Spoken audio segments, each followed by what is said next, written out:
Exorcist went to go fight the Splites, so we're gonna have to catch this ghost on our own!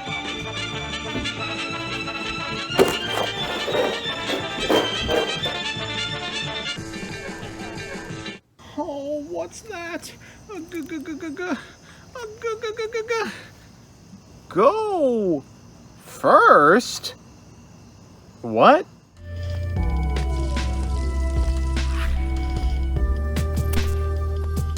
Good afternoon, jank enthusiasts. I'm MBT, and this is 10-minute testing. As we enter into what I can only expect will be a 1.5 deck format, I'm reminded of Dragon Ruler's Spellbook. 2 powerful decks, one with a stun element and one that could special summon to infinity. One feature of that format was a deck that really shouldn't have been there, Evil Swarm. This was a third strategy with an allegedly good matchup versus the top deck, decent rank 4s, floodgates, and enough bricks to build a house. I'd like to introduce you to the Evil Swarm of the upcoming format, Exosister. Jeepers! Jinkies! So here's the list.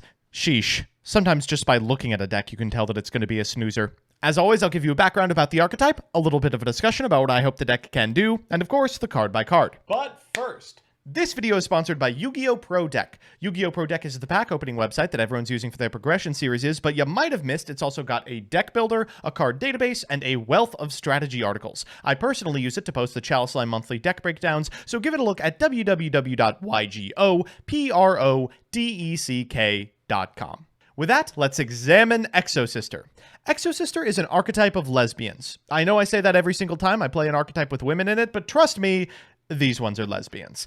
Inspired by Class S Yuri, inspired by Catholicism, these monsters come in pairs. Each one has a very powerful effect that also increases your life points if their partner is on the field. But don't let the fact that life partners are literally baked into the archetype bother you. Maybe they're just very good friends. They're also exorcists, and perhaps nuns, so they care very deeply about the graveyard. If an opponent moves a card in a graveyard, say by a tier element effect or by Sprite Elf, they can special summon an Exosister Xyz as a quick effect. To make matters messier, the Exosister Xyz monsters have powerful bonus effects if they tag in during your opponent's turn, meaning often so much as looking at the graveyard is enough to get wall comboed by the Skittle Squad. Of course, that playstyle sucks. Any opponent with reading comprehension can beat it by simply not touching the graveyard. Their Xyz are too high investment to consistently make, and as a result, the deck has largely been regarded as dog water. Until Pote. Exosister Martha, a baddie with pink hair and pronouns, is here to make Rescue Rabbit look like unexpected die. This monster can be special summoned from the hand alongside an Ellis from deck, which means she's a 1-card starter. Since the Exosisters can search another monster via Caspitel or a Pax via Macalius, it also almost always represents 2 Xyz on your first turn. This makes their pipe dream of a payoff in Magnifica all but guaranteed turn 1, which represents through Macalius 2 banishes plus negation plus a graveyard lock plus ratio plus your level 2. So with that, let's get into the card by card. First up are hand traps, 3 Ash Blossom and Joyous Spring, and yes, this is one of those decks that's allowed to play Dimension Shifter. After that, we're playing 3 copies of Exosister Martha. If you control no monsters, or all monsters you control are Xyz monsters, you can special this card from your hand, and if you do, you get an Ellis as well. You can't special summon anything the turn you activate this effect except Exosisters, and if a card is moved out of either graveyard, you can special summon an Exosister Xyz using this face-up card you control as material. After that, we've got 3 copies of Ellis. This card, if you control an Exosister, can be special summoned from the hand, and if you control Stella, you gain 800 life points. They've also got the quick tag, as does Stella, which during your main phase allows you to special summon an Exosister from your hand. Then if you control Ellis, you gain 800. After that, we've got 2 copies of Sophia. If you control another Exosister, you can draw a card. Then if you control Exosister Irene, you gain 800. Also has the quick tag, as does Exosister Irene, which allows you to take an Exosister card from your hand, put it at the bottom of your deck, draw a card, then if you control Sophia, gain 800 life points. The latter pair is not particularly powerful, but it does represent a potential draw and a filter, and probably merits some kind of discussion. After that, we've got 3 copies of Pot of Prosperity. We really need to find Martha. 3 copies of Exosister Pax. This allows you to add an Exosister from your deck to your hand, and then if you added a monster by this effect, you can special summon it if its partner is on your field or in your graveyard. 1 copy of your search target in Exosister Armament. This allows you to pay 800, then target an Exosister you control, special an Exosister Xyz from your extra with a different name than the card you control. That card will be treated as Xyz summoned this turn, which means it gets its powerful bonus effect, and you can only activate this during your opponent's turn unless your opponent controls a monster that was special summoned from the graveyard. We've got a Called By followed by everyone's favorite, Floodgates. We've got Gozen Match, we've got Imperm, we've got Solemn Strike, we've got 3 copies of Exosister Vadis. I don't know if this is actually going to make it stateside into lists. You pay 800 life points to choose an Exosister from your deck, then take the other Exosister monster listed on it and special summon them both, but they go back into the deck during the end phase. Frequently, you will get into a position where you don't have enough Exosisters to make a powerful board, but you do have access to this card. You can set it and a Gozen Match, hoping that's enough to prevent your opponent from killing you, only to go off on your next turn by flipping up Exosister Vadis. It's not fantastic,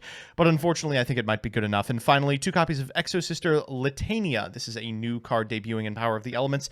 If all monsters you control are Exosisters, you can pay 800, then target a card your opponent controls into their graveyard, banish it, then immediately after this effect resolves, you get to Exes summon an Exosister Exes using the monsters you control, or if you've already Exes summoned this turn, banish another card your opponent controls. This card's a great search target if you already have access to the Exosister Armament and you do not need Exosister packs. In the extra, we've got 2 Zeus, 1 apiece of Asophiel and Gabrine. These cards can't be destroyed by the activated effects of monsters that have been special summoned from the graveyard. If Asophiel is Exes summoned using an Exosister, you can prevent either player from activating effects in the graveyard this turn, and you can detach a material from this card, then target a monster your opponent controls, return it to the hand. This is great for clearing boards, but unfortunately it's only ever a slow effect.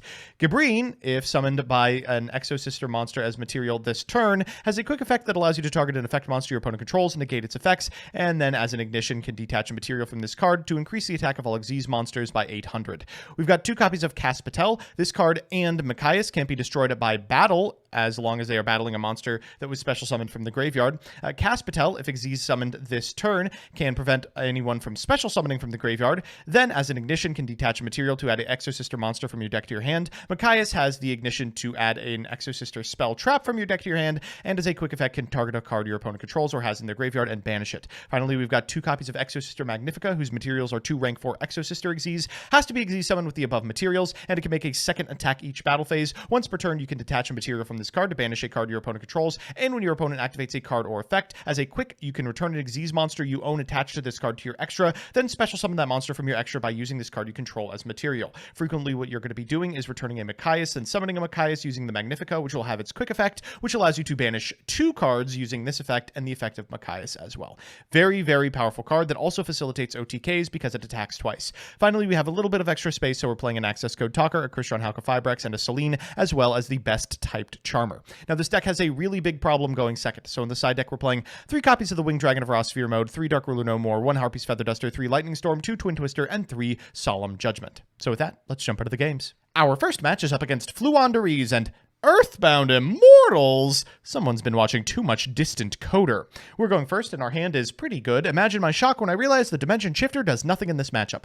We're going to go for Martha here and activate her effect in order to get an Ellis from deck before overlaying for Caspatel. Caspatel is going to search from deck to hand a copy of Sophia. We will normal summon the Sophia, and then fire off an Exosister Pax in order to get her life partner. We're going to summon a copy of Irene, and then activate the effect of Sophia to draw a card, and the effect of Irene in order to cycle our Exosister that we do not need anymore. We'll go for Macalius here, and then get from deck to hand a copy of the Arment, set 3, and then overlay for a Magnifica before passing back to our opponent. This is a pretty stellar turn 1 setup. They're going to begin with a copy of Dimensional Fissure, and Advent is a good draw. They're going to go ahead and get the map, they're going to activate the map, and then at this point we can go ahead and activate the effect of our Magnifica on response to activation, banishing their map, forcing them to normal summon a Toucan, which can activate, but unfortunately for them, we have an infinite impermanence. That'll negate the effect of the Toucan, cut them off a normal summon, and they'll concede.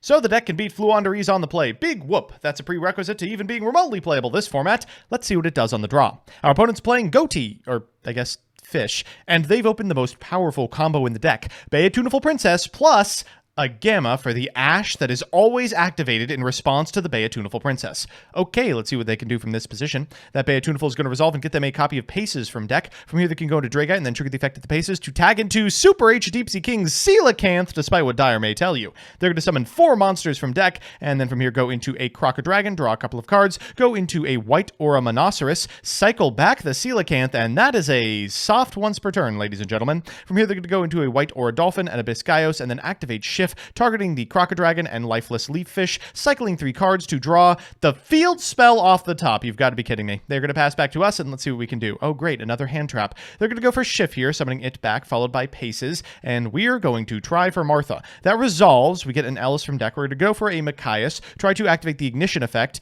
They'll go for the Shift into an Ascon. We'll go for the Machias, trying to banish the Paces. They'll go for the Abyss Gaios to negate it, and we just need one more Exosister. Huh. Maybe I shouldn't have taught those fish to synchro summon so well. Anyway, it's time for game 3, and you know what that means, a best of 3 versus meta. Our opponent's on Sprite, and we have opened... it's kind of mid, I'm going to be honest with you. It still probably should get the job done. We're going to go from Stella into a copy of Sophia. We'll trigger Sophia, and... oh, well, now the hand's very good. We're going to go for a Macalius here. We're going to grab an Exosister spell trap. We're going to go for the Arment, set 4, and pass back to our opponent. Our opponent's going to begin with a copy of Deep Sea Diva. They're going to normal the Diva. We will Ash here, and then at resolution, we're going to flip this copy of Gozen Match. That prompts an immediate concession. Get excited for this format, ladies and gentlemen. So it's time for game 2, and oh, we've opened a hand trap, but the rest of our hand looks a little bit sussy. Our opponent's going to begin with a starter for a blue. Get excited to see this play exactly over and over again. They're going to go to main phase 1 and summon a red, and I'm just hoping no carrot, no carrot, no carrot. They're going to go Jet for a starter, and oh, down comes the carrot. Okay, they'll go for Swap Frog here in order to send a Ronin Toad and then make a Sprite Elf. From here, they can summon back the Swap Frog, use the Swap Frog to send another Swap Frog, and then banish the Swap Frog for the Ronin Toad, which allows them to make a Toad and every single color on board. They're going to set 2 and pass back to us. That's actually a really good draw, because now we can use the Infip to bait the carrot. Then at resolution, we can fire the Infip again, targeting the elf. They're going to go for the Toad here, but now they only have 2 negates represented. Okay, we are going to go for the Pot of Prosperity. We find off the top, just looking for really any good Exosister here, and... oh, called by at least trades for the Toad. We're going to go for the Stella here. They will go for Elf. We'll banish the targeted Totally Awesome, which is great, but unfortunately we don't have any answer to the red that's already on field. We'll concede and go to game 3. So it's time for that all-important game 3, and uh-oh, driver detected. Driver detected. Our opponents opened a couple of very powerful going second staples, but we've opened Martha. We're going to activate her effect and then summon from deck to field a copy of Ellis. We'll overlay for a copy of Caspatel and then activate that effect to get another Ellis into our grip. We're then going to normal summon this copy of Stella and unfortunately not summon Ellis, no life point gain. Forever Alone, 2 copies of Stella overlaying for a Macalius. We're going to activate that effect in order to get an Arment, and we're going to summon the Ellis as well. It's a good target for the Arment, and just in case they touch the graveyard, it'll pair well with our Magnifica. We'll pass back to our opponent, who does draw the E-Telly. That's going to allow them to get a 2 on the field so they can special summon this blue. They'll activate the effect of blue. We will Infip here. Afterwards, we're going to go into a copy of Hauka Fibrax. They'll activate that effect, and we will Infip here as well. Afterwards, they're going to go to the battle phase, attempt to attack our monster. We'll go for the Arment here in order to overlay for a copy of Machias and force them to set 2 cards and pass turn. This was a pretty fantastic play around the triple tactic talents, but I'm going to be honest with you, it was not even on my radar. I just didn't want to activate monster effects. We'll go for Macalius here in order to add from deck to hand a copy of Pax. They'll go for the Hauka Fibrax here to go into a Formula Synchron. They're going to activate the effect to draw a card. We'll go for the Pax here, taking 800 in order to get ourselves another copy of Martha. That's right, we can just do it again. Martha for the last copy of Ellis, so we can go into a Caspatel. We're going to activate that effect, and we will go ahead and grab ourselves another copy of Martha, because this is lethal. We'll go to combat, we'll activate Magnifica, and they will Ghost Ogre here. Oh, shoot. All right, I guess I shouldn't have even tried. We'll just go in here, set 1 card, and pass back to our opponent. We do have the second copy of Magnifica, so at least we can represent a banish. They'll draw for turn. It's the Tuner. They'll go for E-Telly in order to grab Gamma again. They're going to normal summon the Tuner. We will go ahead and banish it, I suppose, and then they will go to the battle phase and concede on their own terms. So we're back with the deck, and it's good for sure, but we got a lot of mileage out of going first 4 out of 6 times. Let's do the pros and cons. First, the pros. 1, the deck is very easy to play. This can be a huge advantage over the course of a long tournament. The tier element players are going to be tearing their hair out about lines while you just make another rank 4. 2, Magnifica is amazing. It just does everything for the deck. It's pressure, it's removal, it dodges imperm, it's just wonderful. And 3, while it's not as targeted as Evil Swarm was, their effects do gatekeep a lot of the nonsense in the format. And the cons. 1, it's kind of one note. If your silly little line doesn't win you the game, you are boned. 2, it's got a real problem going second. Obviously, the board helps, but without the ability to stop must negates, there isn't a lot you can do, especially in a format where people are going to be packing answers to Dark Ruler no more. And 3, there's a lot of targeted hate at Sprite, Stygian Dirge, and the band played on that also ends up hitting this deck. That's gonna suck. All in all, it's boring, but it's good. Expect this deck to be a power player in a format full of Sprite, Tier Element, and 18 punk decks doing Dragon Ruler nonsense.